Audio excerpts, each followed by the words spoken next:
참배 예수님 반갑습니다. 오늘도 기도하고 시작하겠습니다. 성모님과 함께 성부와 성자와 성령의 이름으로 아멘.恩宠이 가득하신 마리아님 기뻐하소서. 주님께서 함께 계시니 여인 중에 복되시며 태중의 아들 예수님 또한 복되시나이다. 천주의 성모 마리아님, 이제와 저희 죽을 때 저희 죄인을 위하여 빌어주소서. 아멘. 성모님, 당신은 얼마나 하느님 앞에 고귀하신 분인지 저희들이 차츰 알아들어가고 있습니다. 부족한 저희들에게 성령을 전구해 주셔서 마음을 온전히 열고 어머니의 그 성덕을 알아보고 성덕을 닮아갈 수 있도록 도와주소서. 우리 주 그리스도를 통하여 비나이다. 아멘. 성부와 성자와 성령의 이름으로 아멘. 네, 이제 오늘은 드디어 제8부에 들어갔습니다. 8부 성모 신심에 대한 네 번째 기초로서 그 성모님에 대한 여러 가지 특행에 대한 뛰어난 해설들, 성인 성녀들이나 또는 교부들의 그런 성모님의 특행에 대한 해설을 가지고 성모님의 성심의 그 기초가 얼마나 튼튼한 기초가 놓여져 있는지에 대해서 보겠습니다. 예, 제8부 그리고 오늘은 제8부 제1장으로서 성모님의 성심은 무엇보다도 가장 핵심적인 것이 원죄 없으심이고 죄 없으심이라는 거예요. 성모님은 그만큼 성모님 모든 힘은 사실은 이 순수하심, 죄 없으심에서 하나님 은총이 그대로 들어올 수 있으니까 모든 능력이 거기서 다 나오시는 것 같습니다. 우리가 본문을 읽어가면서 이 점에 대해서 한번 묵상해 보겠습니다. 제1장 성모님의 성심은 원죄 없으심과 죄 없으심이라고 없으심. 그다음에 성경은 중요한 여러 가지 이유로 성모님을 아주 용감한 여인이라고 하지 않습니까? 아주 정체성이 확실하고 그 시대 여성들이 정말 존재감도 없고 했던 그런 시대인데도 당신의 어떤 생각이나 주체적인 어떤 그런 것을 확실하게 밀고 나가시는 그런 용감한 여인이라고 할 수 있겠습니다. 그리고 성모님은 또 왜 그런가 하면 에우대 성인은 이렇게 이야기했습니다. 성모님은 하늘나라 군대의 사령관이며 지옥의 지배자, 사탄에게도 어떤가는 원수이기 때문에 그렇다 그랬어요. 몽포르 누부크 성인께서도 그 사탄이 가장 두려워하는 존재가 성모님이라고 그랬어요. 그래서 사탄은 성모님 있는 곳에는 가지 않는다고. 왜 그런가 하면 사탄은 어둠인데 성모님은 빛이잖아요. 은총이 가득하시고. 그래서 어둠이 빛 있는 데로 나오지 않는다고. 그래서 가장 두려워하는 성모님 어디 있다 그러면 사탄들은 달아나기 시작하는 거예요. 그래서 성모님의 그 순수하심, 죄 없으심이 사탄에 대한 아주 너무나 두려운 존재, 너무나 아주 어떤 두 번째 보죠. 지옥의 군대들이 전쟁터에서 작고 약한 보병들로 잘 조직된 힘센 적들을 두려워하는 것보다 성모님부터 두려워한다고, 더 무서워한다고 그랬습니다. 왜 그런가 하면 성모님의 그 죄 없으심, 순수하심 때문에 그렇습니다. 성모님은 잘 배치된 군대들보다 더 두려운 존재이다. 성모님은 사탄의 머리를 완전히 밟아 부숴버리는 그런 분이라고 성경에 나오지 않습니까? 그래서 첫 아담과 하와가 죄를 지은 후에 하나님께서는 사탄에게 이렇게 말했습니다. 여러분들 기억하십니까? 창세기 3장 15절에 나는 너와 그 여자 사이에 너 후손과 그 여자의 후손 사이에 적개심을 일으키리니 여자의 후손은 너의 머리에 상처를 입히고 너는 그의 발꿈치에 상처를 입히리라. 이것은 바로 여자의 후손이 사탄의 머리를 밟아 부숴버린다는 거예요. 그래서 이 여인이 바로 성모님이고 여인 후손은 예수님이 되시는 거죠. 그래서 이 말씀은 성모님은 모든 종류의 죄를, 아주 작은 도덕적인 죄뿐만 아니라 최초의 모든 죄까지도, 저 원죄죠. 그리고 또 특히 지옥 괴물의 우두머리 사탄의 존재까지도 완전히 부숴버릴 수 있는 힘이 있다는 거예요. 하나님 앞에서는 사실 사탄은 아무것도 아니죠. 근데 성모님이 하나님 앞에 너무나 힘 있으신 분인 거예요. 왜냐하면 하나님 힘을 그대로 다 성모님을 통해서 사용할 수 있으니까 아주 사탄이 얼씬 못할 정도로 너무나 두려운 존재가 되는 거예요, 성모님. 그래서 이렇게 이야기했습니다. 성모님은 아주 작고 사소한 죄도, 그러니까 성모님은 죄를 너무나 두려워하고 정말 무서워하는 거예요. 사소한 죄, 도덕적인 죄보다 더 작은 죄를 수천 번 짓기보다는 차라리 지상과 지옥에서 겪을 수 있는 모든 고통을 받기를 더 원하시는, 그만큼 죄를 피하시는, 두려워하고, 왜냐하면 죄가 가장 하나님 마음을 아프게 해드리는 것이기 때문에 그렇습니다. 그래서 그래야 성모님은 실질적으로 죄를 완전히 극복할 수 있었습니다. 왜냐하면 죄가 없으셨기 때문에. 예. 그래서 거룩한 교부들이나 박사들이 또 신학자들이나 또 거룩한 공예들이 이렇게 이야기했습니다. 원죄 문제에 있어서 성모님에게 원죄 없인 잉태 영예를 수여했지 않습니까? 원죄 없인 잉태 교회가 선포된 것은 1854년이었습니다. 그것도 사실은 초대교회 때부터 계속 성모님이 원죄 없으심에 대한 논의들이 계속 있었는데 이 현대 와서 좀 늦게 선포됐다고 할 수 있죠. 그렇지만 마침내 성모님은 원죄 잉태되신 자이라고 이렇게 선포를 하시고 4년 후에 루르드에서 성모님이 발현하셔서 나는 임마클레이트 컨셉시오, 원죄 없는 자다고 그렇게 증거를 해주셨습니다. 그래서 정말 성모님은 죄가 없으신 거예요. 저도 이것을 알아들은 지가 얼마 안 됐는데 성모님은 어떻게 하나님 앞에 그렇게 능력이 있으실까? 성모님은 은총에 전능하다고 할 정도로 능력이 있으시다 그러잖아요. 성모님이 하나님 앞에서 못할 것이 없다고. 왜냐하면 하나님 힘을 입으면 정말 뭐든지 할 수 있는 거예요. 그것은 왜 그렇게 성모님이 하나님의 힘을 잘 입을 수 있는가 하면 성모님 안에는 하나님 은총이 들어가서 작용하는 데 있어서 방해되는 요소가 하나도 없는 거예요. 즉 무슨 말, 죄적인 요소나 어둠이나 이런 것 천에 없이 너무나 순수하고 깨끗하시니까 하나님 은총이 그대로 들어가서 일을 할 수 있는 거예요. 그것이 우리하고 다른 점이 같습니다. 그래서 원죄 없이 성모님은 원죄 없이 잉태 되신 성모님을 통해서 일을 많이 하신 막시밀리안 골베 신부님이나 또는 돈보스코 성인이나 여러 성인들이 성모님을 잡고 엄청난 일들을 하실 때 보면은 원죄 없이 잉태된 성모님을 잡고 그렇게 일을 하는 거예요. 왜냐하면 원죄 없이 잉태되신 성모님을 통해서 모든 은총이 다 들어올 수 있으니까 그 성모님을 잡고 그렇게 일을 하신 것 같습니다. 그래서 골베 신부님도 성모 기사회를 만들 때 골베 신부님 자서전을 봤어요. 제가 자서전 본 지는 한 20, 30년 전이었는데 거기 보면 이 골베 신부님은 뭐 항상 한 10cm 정도 되는 원죄로 인된 성모상을 가지고 다녀요. 그리고 당신 책상에도 있고, 그리고 신문이나 이런 걸 많이 인쇄물을 찍어내가지고 온 유럽에 1차 대전 후에 신앙을 잃어가는 유럽의 많은 사람들에게 그 신문, 그 인쇄물들을 다 전하고 이렇게 할 때 맨손으로 그렇게 하시는 거예요. 원죄로 인된 성모님 잡고 그렇게 일을 하셨습니다. 그래서 여러 기적들이 많이 일어나는 것을 그 자서전에서 제가 본 적이 있어요. 그래서 여기 보세요. 전능하신 하나님께서는 원죄로부터 성모님을 보호하셨다는 것을 모든 교부들이나 박사들이나 신학자들이 그것을 계속 고소한다고 그랬어요. 공회에서도 그렇고. 그리고 오늘날 수많은 가톨릭 이렇게 다 1854년에 성모님 원죄 잉태신 교회가 선포되기까지 수많은 신학자들이나 또는 교부들이나 또 공회 그런 교부들이 그것을 논의하고 논쟁하고 기도하고 계속 이렇게 해가지고 드디어 비오구세 교황님 통해서 그렇게 선포되지 않았습니까? 그렇게 해서 이렇게 하는 그 교회를 거부하는 사람, 받아들이지 않는 사람들이 있어요. 그래서 에우대 성인은 이렇게 이야기하고 있습니다. 오늘날 수많은 가톨릭 신자들과 신심 있는 자들까지도 이처럼 고귀하고 영예로운 동정 성모님을 아담의 다른 후손들과 같은 위치에 두려는 이유를 나는 이해를 할 수가 없다. 성모님 원죄 없이 잉태되심을 인정 안 하려고 하는 거죠. 그리고 또 태양보다 이렇게 에우대 성인은 태양보다 더 순결하시고 하나님이 지극히 거룩한 어머니께서 잉태되실 때 원죄의 오점으로 더럽혀졌다고 주장하고 또 그 주장을 고수하려는 이유를 나는 알아들을 수가 없다고. 왜 사람들이 그렇게 하는지 알아들을 수가 없다고.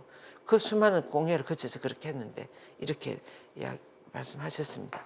그러시면서 복되신 동정 마리아가 원죄 없이 잉태되었다는 사실을 부인하는 것은 이렇게 해서 영원한 진리인 성경의 절대 틀림없는 말씀이 잘못되었다고 말하는 것이나 마찬가지라고. 성경에서 성모님이 원죄 없이 잉태되셨다고 그렇게 나오진 않지만 은총이 가득하시고 성모님의 빛이 간접적인 그런 표현들이 많이 있지 않습니까? 그리고 이는 성모님을 죄나 어떤 것에도 더럽히시지 않은 한 마리 비둘기로, 그리고 그 안에 어떤 흠도 없는 원죄 없는 분이라고 칭하는 것을 부인하는 것과 같다 그랬어요. 그래서 나의 아가새에도 나의 애인이여 그대의 모든 것이 아름다울 뿐 그대에게는 흠이라고는 하나도 없구려, 이렇게 하는 이 표현을 성모님에게 우리가 비유할 수 있지 않겠습니까? 그런데 이것을 인정 안 하는 거예요. 안 하려고 하는 거예요. 성모님이 원죄로부터 보호되지 않았다고 생각하는 것은 성령의 거룩한 선언이 가톨릭 교회의 공의회들을 반대하는 것이나 마찬가지라고 그랬어요. 그리고 또 특히 성모님이 원죄에 물들지 않은 존재라는 점에 추호의 어문도 없다고 명백히 선포한 트렌트 공의회를 부정하는 것이다. 그래서 트렌트 공의회는 마르틴 루터가 종교 개혁을 함으로써 이 그리스도교를 완전히 다 흐트러놨어요. 모든 것을 다 아주 풍지박산으로 만들고 해놓은 이런 교회를 다시금 새롭게 정립을 하고 정리를 하고 앞으로 나아갈 어떤 모든 것을 다 정리하고 한 그 공회가 트렌드 공회인데, 그때 트렌드 공회에서도 성모님 원죄 잉태되셨다고 그렇게 해서 공언하셨습니다. 그런 것들을 다 부인하는 것이라는 거예요. 그리고 또 하나님의 어머니가 잉태될 때 원죄를 지니셨다고 주장하는 것은 사도들의 결정을 무시하고 개인적인 의견을 따르는 것이라 그랬어요. 특히 안드레아 사도나 소야고보와 대야고보 사도의 의견보다 자신의 생각을 따르는 것이다. 특히 그 소야고보는 누구입니까? 소야고보, 대야고보들이 다 12제자들의 한 분이신데, 대야고보는 제베드의 아들 야고보와 요한 있잖아요. 그때 그 야고보예요. 그리고 소야고보는 알페오의 아들 야고보.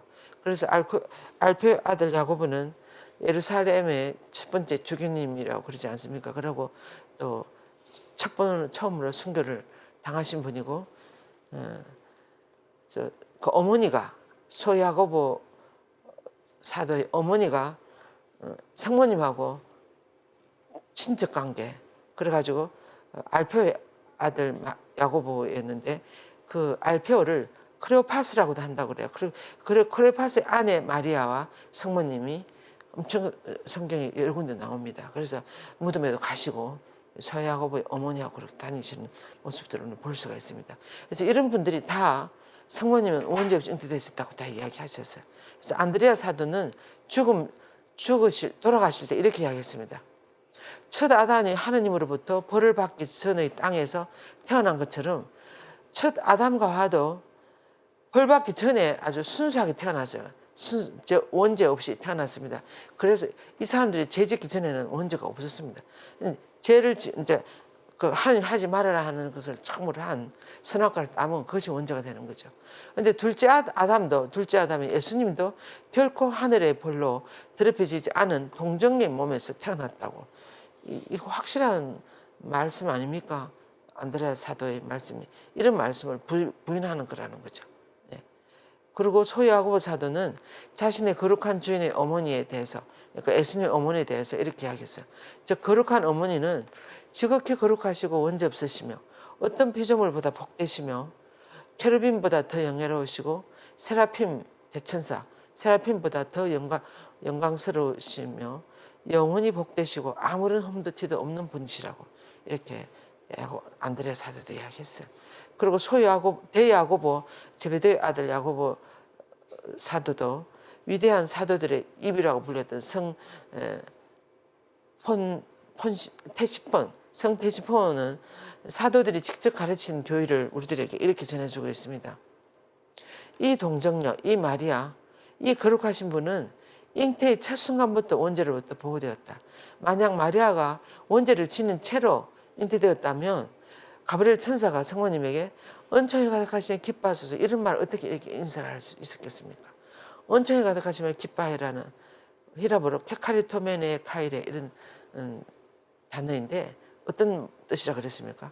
벌써 넘치는 은총으로 거룩하게 되신 분이요, 기뻐하소서 이런 뜻이에요. 그래서 성모님 안에는 은총으로 벌써 팍 정화되고 다 깨끗하게 해서 은총이 넘치고 풀 오브 그레이스, 은총이 넘치는 그런 상태라 그랬어요. 그래서 만약에 원죄 있게 태어나셨다면 어떻게 그렇게 그런 인사를 들을 수가 있겠습니까? 예, 그런 내용이 말이 되겠습니다. 그래서 그 성모님이 원죄로부터 보호되지 않았다고 믿는 것은 이렇게 교황 알렉산드로 6세, 율리우스 2세, 레오 10세, 바오로 5세, 그리고 그리고리오 15세의 통치권에 대한 존경과 순명을 거부하는 것이다. 이런 교황님들이 성모님이 언제 잉태되셨다고 그 교회가 선포되기 전에 벌써 다 이야기를 했어요. 그러니까 만약 이 교회를 받아들이지 않는 사람들은 파문에 처하고 이렇게 했습니다. 그런데 이 교황들은 성모님이 언제 오신 잉태 주기를 만들어서 권장하고 승인함으로써 성모님의 이 교회를 인정한 분들이에요. 교회가 선포되기 전에. 그래서 이 교황님들 중에 어떤 분들은 말로나 또는 글로나 또는 공적으로나 개인적으로 이 교회에 반대하는 것을 아주 금하고 만약 이걸 어길 시에는 파문에 처했다고 합니다. 그래서 이런 교황님들의 순명하지 않는 모습이죠. 그리고 성모님의 원죄 없이 잉태되신을 믿는다는 것은 성모님이 온 세계의 수많은 주교님들이나 대주교님들보다 더 많은 빛을 가졌음을 믿는 것이죠. 그들은 모두 성모님의 원죄 없으신 잉태 교회에 다 동의했어요. 많은 여러 주교님들이나 대주교님들이 동의하고 성모님만이 정말 그렇게 원죄 없이 잉태되셨다는 것을 부인한다는 말이 되겠습니다. 그래서 그것은 성모님을 거룩한 교회 교부들과 성 안토니오, 성 바실로 이런 교부들이 다 성모님 원죄 잉태를 다 인정하셨어요. 성 베네딕토의 모든 수도자들, 또 시토의 카르투시안, 프란치스코의 도미니코의 예수의 깔멜스도의 그리고 성모님을 분노와 저주의 자녀들 사이에서 포함시키는 그런 불명예로부터 절대로 성모님은 그런 죄가 있는 우리와 같은 그런 불의에 넣으려고 하는 이런 사람들로부터 그렇게 말하는 사람들로부터 거룩한 어머니를 방어하게 막기 위해서 대단한 열정과 헌신을 증거한 다른 많은 수도들보다도 더 위에 두는 것이라는 거예요. 성모님을. 예. 그래서 이런 많은 수도들이 성모님의 원죄 잉태되심을 방어했습니다. 그리고 성모님의 원죄 없는 잉태를 부정하는 것은 카톨릭 교회의 이 믿음을 반대하는 것이며 파리의 유명한 대학들을 비난하는 것입니다. 파리의 지금 이 마인츠 대학이나 발렌시아, 스페인의 슬라망카, 코임브라, 포르투갈의 바르셀로나, 세빌리아, 크라코우, 폴란드의 이 유수 깊은 아마 다 중세기 1500년대, 1200 이런 때 유수 깊은 대학들이에요. 이런 대학들의 어떤 결정을 비난하는 것이라는 거예요. 왜 그런가 하면 그리스도교 국가들의 이런 모든 대학들은 이렇게 했다 그럽니다. 지원자들이 대학교 들어오는 학생들이 성모님 잉태의 무죄함을 보존하는 그걸 서약을 해가지고 자신을 거기에 믿는다고 이렇게 서약을 할 때 신학 박사학위나 이런 것을 줬다 그래요. 그래서 그 성모님 원죄 잉태를 믿지 않는 사람, 받아들이지 않는 사람은 학위를 안 줬다는 말이에요. 그래서 이런 모든 대학들을 비난하는 그만큼 성모님의 원죄 잉태되심을 많은 사람들이 승인하고 그렇게 했습니다. 그런데 사실 여기는 지금 안 나옵니다만은 성모님 원죄 잉태를 유명한 보나벤투라 성인이나 무슨 아우구스틴 성인이나 중세기 그때 권 있는 그런 수도자들이 성인들이 아우구스틴 성인의 원죄설 있잖아요. 원죄설. 아우구스틴 성인은 원죄가 뭐가 원죄인가 하면 부부관계에서 태어나는 우리가 다 부부관계에서 태어나기 때문에 부부관계하는 그 자체 그게 원죄 인간의 욕망이나 어떤 그런 것에서부터 원죄가 흘러 넘어온다 그랬어요. 그래서 우리 안에 있는 무슨 욕망, 내 중심적인 거, 내 하고 싶은 대로 하는 이런 것들이 원죄의 영향이라고 그러지 않습니까? 그런데 아우구스틴 선생님의 원죄가 그런 거라고 그러놓으니까 모든 인간은 태어나면서 다 원죄를 뒤집어 쓰고 태어난다고 이렇게 이야기를 했어요. 그래서 아우구스틴 선생님이 거의 우리 그리스도교회에서 천년에서 거의 1000년간 그분의 신학이나 학설들이 거의 종교의 주류를 다 이루어서 토마스 아퀴나 성인이 나오기 전까지 이렇게.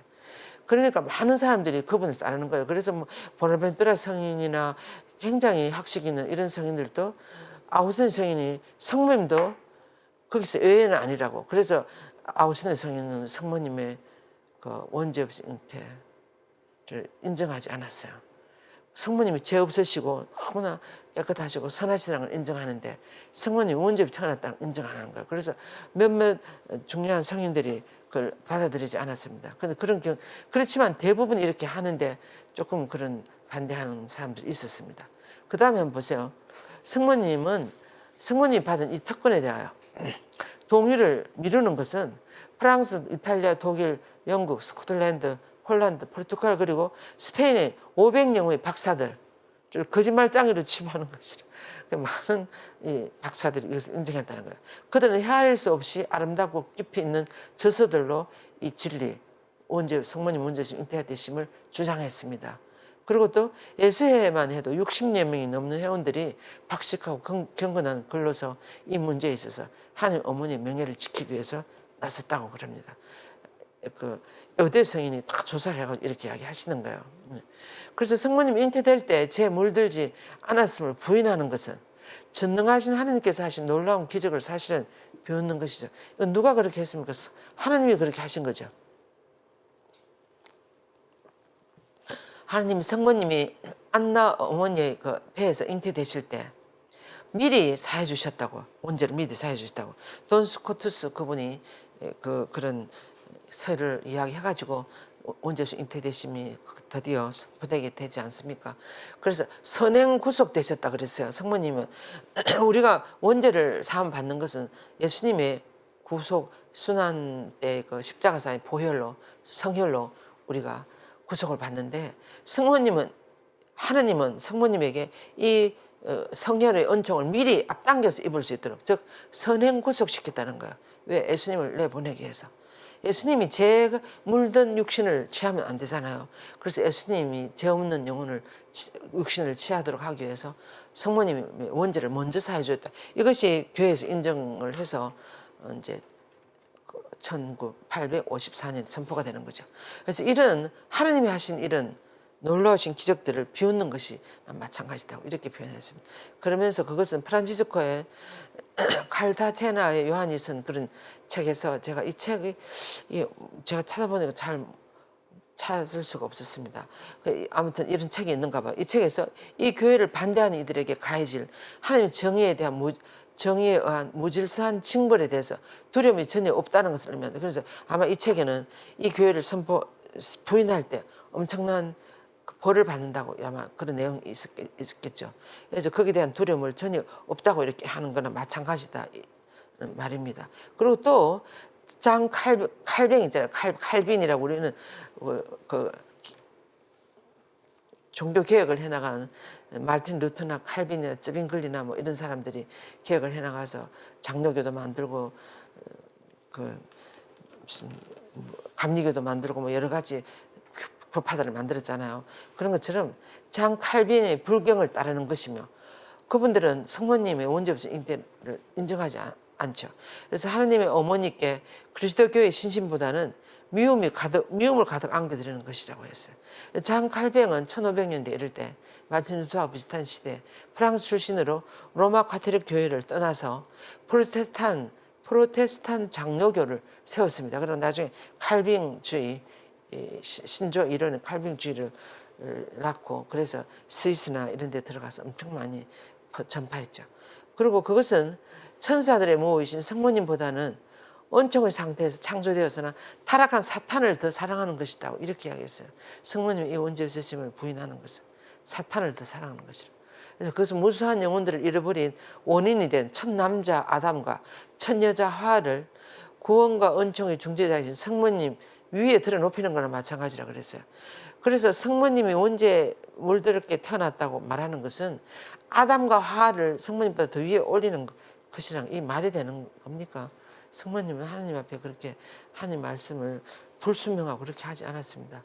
끝으로 이 교회를 부정하고 비난하는 것은 너무나 열렬한 신심으로 원죄 없이 잉태 주기를 경축하는 가톨교회의 지혜를 부정하는 것이며 교회가 인정한 그리고 성 아우구스티노가 다음과 같이 시작되는 문장으로선 이 사실을 반대하는 것이나 마찬가지라고 그랬어요.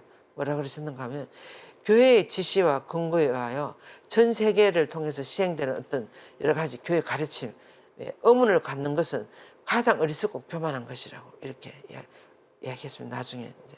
그래서 교회 가르침을 그대로 교회 가르침이 쉽게 나오는 것이 아니에요.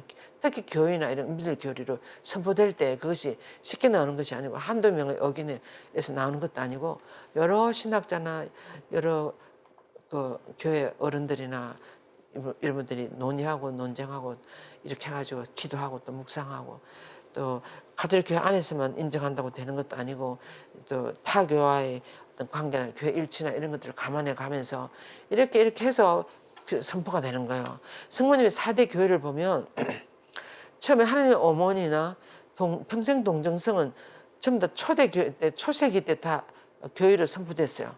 431년에 하나님의 어머니 데오토코스 그리고 553년에 제2차 콘스탄티노플 공회에서 성모님 평생 동정녀이다 이런 교회들이 선포됐는데 성모님 원죄없이 잉태나 성모님 성천은 이 현대에 들어와서 됐어요. 1854년 그리고 성모님 성천은 1950 우리나라 6.25 일어난 그해 교회로 선포됐는데 왜 이렇게 늦어졌는가 하면 이 두 교회는 성경 안에는 없어요. 성모님이 원죄없이 잉태했다는 말이 없습니다. 근데 성모님은 너무나 순수하게 그렇게 살은 어떤 삶 그런 것을 그리고 또 은총이 가득한 여인으로 이렇게 천사로부터 그런 인사를 받고 한 여러 가지 이런 걸 유추해 가지고 또 이제 그러고 성모님이 요즘 현대 여성 신학자들은 이렇게 이야기합니다.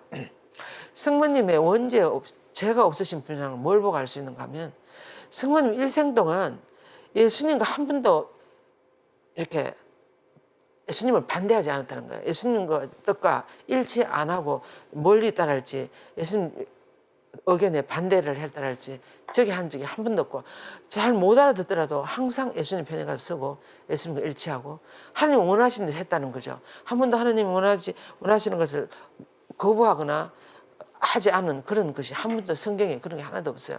그래서 인간으로서 끊임없이 하나님 아버지 일치하고 그분과 그 아들을 그렇게 잘 아주 함께 협력하고 그렇게 한 것은 이 여인 안에 죄가 없다는 것을 확인하는 거라고 이렇게 하겠습니다. 저는 너무나 공감이 갔어요. 정말 성모님 안에 죄가 없는 영혼만이 그렇게 하나님과 일치할 수 있고 하나님 뜻을 한 번도 거스르지 않고 일치할 수 있고 또 예수님과 계속 한 마음이 될 수 있다는 거죠. 죄가 없으셨기 때문에. 그래서 그 성모님의 삶을 보면 이 여인은 원죄가 없으시구나. 정말 죄 없는 여인이구나. 그리고 또 죄가 없으시기 때문에 하늘나라로 올라가는 거예요. 성천은 누가 성천합니까? 우리가 죄가 없을 때 우리가 성천할 수 있죠. 그래서 원죄 잉태나 성천교회는 서로 연관되어 있습니다. 그래서 이 두 교회는 성경에 그대로 성경에 성모님이 하늘로 올라갔다 그런 말 없어요. 그래서 늦어졌어요. 계속 반대도 많이 받고 그리고 현대에 아주 천년도 넘게 기다려서 이렇게 선포가 되었지만 사실은 초대교회 때 사람을 벌써 다 믿고 있었습니다. 2세기, 3세기 이럴 때 신자들이 기도문을 보면 숲든 브레지듬이나 그 기도문 보면 하늘 복되신 하나님, 복되신 천주의 모친인 복되신 동정 마리아요. 저희들이 당신께 어려울 때 다가드는 저희들의 청을 물리치지 마시고 항상 저희들 위해 정부해 주셔서 복되시고 영원하신 동정 이렇게 성모님께 기도해 3세기 때 처음 하신 그 숲든 프레지듬 천주의 성모님 그 기도문을 보면 그래서 200년 된 사람들이 벌써 기도했다는 거거든요. 그럼 200년 된 사람들이 성모님에게 우리 어릴 때 도와주셔서 이러면 성모님 어디 있다는 말이에요. 하늘나라에 계신다는 거예요. 벌써 성천에서 하나님 오른편에 예수님하고 같이 계신다는 것을 초대에 계신다는 벌써 다 믿고 있었어요. 그런데 그것이 교회로 선포되는 것은 1600년이나 이후에 1854 이렇게 선포가 되는 거예요. 그렇지만 초대교회 신자들은 이 신자들이 항상 교회가 선포하는 교회보다 먼저 가요. 그래서 그것을 신앙 감각이라고 그래요. 센수스 피델리움이라고. 신자들이 벌써 그리고 또 보세요. 천주의 성모여 이렇게 불러요. 그럼 하나님 어머니라고 벌써 부르잖아요. 하나님 어머니 교회가 431년에 선포됐는데 200년 된 사람들이 하나님의 어머니 천주의 성 이렇게 불렀어요 벌써. 그리고 복되시고 영원하신 평생 동정녀 이것도 벌써 불렀어요. 그래서 교회를 200년 된 사람들이 벌써 성모님 교회 세 가지를 다 받아들이고 믿고 그렇게 부르고 있었어요. 그래서 신자들이 안에 성령께서 이렇게 한다 그랬어요. 신앙 감각을 이렇게 해서 이렇게 신자들이 막 청문하고 이렇게 해가지고 나중에 교회가 그것을 교회로 선포를 하는 거잖아요. 그래서 항상 그 신자들 안에 성령께서 하시는 그 움직임이 엄청 정말 그게 중요하다는 거예요. 그래서 그 신앙 감각, 센스 피델리움이 엄청 중요하다는 거예요. 그래서 끝 부분에 보면 그래서 교회가 가르치는 그런 것을 의문을 가지거나 거부하는 것은 가장 어리석고 한편으로는 교만한 것이라고 그랬어요. 교만한 거. 자기 자신을 뭔가 잘 모르는 거. 그래서 이렇게 기도했습니다.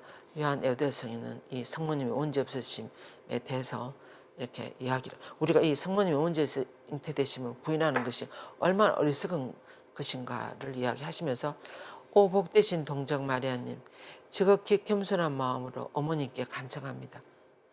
당신의 원죄 없는 잉태의 은총으로 당신의 순결한 성심을 통하여 제 마음 안에 이 충만한 풍요로움을 간직할 수 있게 해주소서.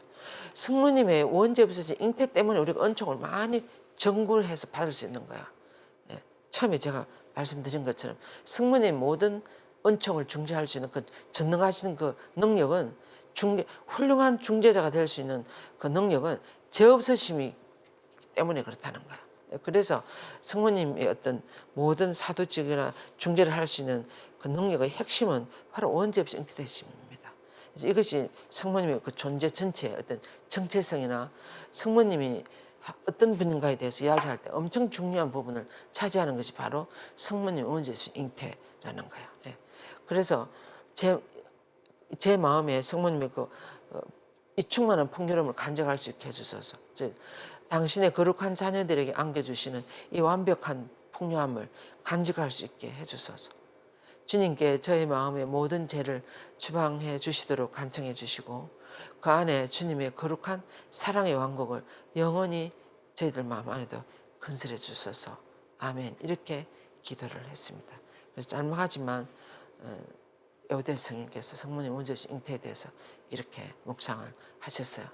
우리 마리아 학교에서 그 4대 교회를 할 때 성모님 원죄 없이 잉태에 대해서 많이 이야기를 하는데 제가 이것을 조금씩 거의 최근에 몇 년 되지 않은 것 같아요. 알아듣는 것 같아요. 아, 성모님이 어떻게 그렇게 중재를 잘 하실 수 있을까? 성모님이 어떻게 이렇게 많은 은총을 전거해 주세요? 그것은 성모님 안에 하나님 은총이 전해지는데 아무런 방해 요소가 없다. 즉 죄가 하나도 없기 때문에 원죄 없이 잉태되신 분이기 때문에 은총이 그대로 은총의 통로가 된다 그랬잖아요. 그리고 하나님은 모든 은총을 성모님 통해서 우리에게 주신다. 그 말이 이 말이 그 말이구나 하는 것을 알아듣는 것 같아요. 그래서 몽골 루도비코 성인도 성모님은 은총의 통로, 은총의 수로와 같다 그랬어요. 그래서 모든 은총을 성모님 통해서 하나님께 이제 우리가 다음 시간에 이것도 묵상하게 될 거예요. 모든 은총을 성모님 통해서 우리가 다 받게 되는데 그것은 은총의 원천이신 예수 그리스도를 성모님 안에 넣어드린 거야. 그러니까 모든 은총이 거기서 다 나오는 거야. 그리고 또 당신의 아들을 성모님한테 보내기까지 성모님이라는 그 존재를 죄 없는 그런 분으로 만들으시는 거예요. 제 원죄를 미리 사해서. 그래서 다 그것이 선행구속이 무엇인지, 왜 성모님 선행구속을 시키셨는지, 왜 성모님을 이렇게 원죄를 미리 사해 주시고 이렇게 순수하고 아름답고 은총이 가득하고 빛이 넘치는 존재로 만들어졌는지, 또 구원사업에 성모님이 어떻게 그렇게 어려운 그 힘든 알아들을 수도 없는 그 구원사업의 하나님의 뜻을 어떻게 예수님을 낳고 기르고 키우고 하면서 잘 가셨는지 그 핵심 능력은 죄 없으심 때문에 모든 것이 다 가능했구나 이런 것을 알아듣는 거예요. 그래서 우리가 여러분들도 성모님의 원죄식 잉태되심에 대해서 묵상해 보시고 또 성모님의 죄 없으심 너무나 순수하신 성모님 아름다움이나 평화로움이나 겸손이나 침묵 이런 것이 죄가 없으시기 때문에 그렇게 겸손하시고 아주 아름다우시고 온유하시고 그러신 것 같아요. 그래서 많은 그런 덕행이 성모님의 원죄식 잉태에서 나오시고 또 하나님께서도 삼일째 하나님께서도 성모님의 이 점을 활용하셔서 우리들에게 은총을 주신다는 것을 우리가 묵상하고 성모님을 더 사랑하면서 어머니께 이렇게 능하신 어머니께 많은 것을 청하고 이렇게 어머니와 더 가까이 지나시고 성모님 더 사랑하셨으면 좋겠습니다. 예. 이렇게 오늘 이 원죄식 잉태되심 이렇게 묵상하고 하나 여러분들에게 공지를 드리겠습니다. 지난 시간에도 말씀드린 것처럼 저희들이 상반기 하반기에 온라인으로 줌으로 33일 묵상을 합니다. 이 33일 묵상이라는 것은 성모님이 우리들의 은총을 전해 예수님께 가는 데 있어서 가장 빠르고 쉽고 안전하고 확실한 지름길이라는 것을 말하고 있습니다. 루드비크 성인이. 그래서 이 지름길을 통해서 우리가 하나님께 잘 가기 위해서 어떻게 잘 준비해 가지고 성모님의 그 태없으신 마리아 성심 안에 원죄 없으심 안에 봉헌돼서 어머니를 따라 살아가는 삶을 살도록 인도해 주시는 것이 바로 3.3 묵상회입니다. 한 번도 안 해보신 분들은 반드시 한번 해보시기를 권합니다. 그리고 하신 분들도 처음에 이것을 하면 이게 뭐가 뭔지 잘 몰라요. 그래서 차츰 아주 10번도 한 1년, 이것은 기도서처럼 되어 있습니다. 이 교재가. 그래서 1년에 한 번씩 하면은 그만큼 우리가 자꾸 더 성화되어지고 우리들의 악습을 바라보게 되고 그 악습을 고쳐나가게 되고 은총으로 살아가는 방법을 나도 모르게 알아듣게 되는 거예요. 터득하게 되는 것 같습니다. 그래서 많은 분들이 이 줌으로 들어오셔서 직장에 다니는 분들도 그렇고 작년에도 외국에 있는 분들도 많이 들어왔었습니다.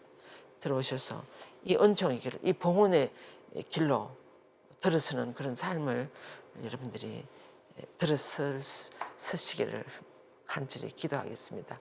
예. 주위 사람들에게도 많이 전해주시고 아직 모르는 분들이 많아요. 이 봉헌의 삶이 뭔지 3.3일 기도를 통해서 봉헌의 삶을 어떻게 살아가야 하는지를 우리 평신도들이 모르는 분들이 아주 많아요. 우리가 요즘 본당에서도 본당 신자들 쇄신을 해야 된다. 우리가 신앙적으로 좀 더 쇄신하고 좀 더 기쁘게 살아갈 수 있는 것. 부활하신 예수님과 함께 우리는 사실 우리 교황님 뭐라 그랬습니까? 부활하신 예수님을 믿는 사람은 벌써 부활 안에 들어와 있다 그랬어요. 그래서 부활 안에도 우리도 부활하는 삶을 사는 거예요. 부활하신 예수님이 걱정하고 두려워하고 세상 살아 계실 때처럼 그렇게 하시겠습니까? 부활한 삶을 살아가는 우리들도 정말 기쁘게 감사하면서 이 성모님과 함께 성모님 따라서 살아갈 수 있는 이런 길을 따라 사는 것이 우리들의 영적인 쇄신이 아니겠습니까? 그래서 이 3.3 묵상 기도는 우리 신자들에게 정말 훌륭한 쇄신 프로그램이라고 할 수 있겠습니다. 이것을 저는 그렇게 여러분들에게 모두 추천하고 신부님들에게 그렇게 추천해 드리고 싶습니다. 본당 신자들의 신앙의 쇄신을 위해서 많이 이야기하시고 고민하시잖아요. 그래서 이 묵상회가 그런 역할들을 아주 너무나 잘 좋은 프로그램인 것 같습니다. 네, 수고 많으셨습니다. 끝까지 들어주셔서 감사합니다. 영광이 성부와 성자와 성령께 처음과 같이 이제와 항상 영원히 아멘. 성부와 성자와 성령의 이름으로 아멘. 감사합니다.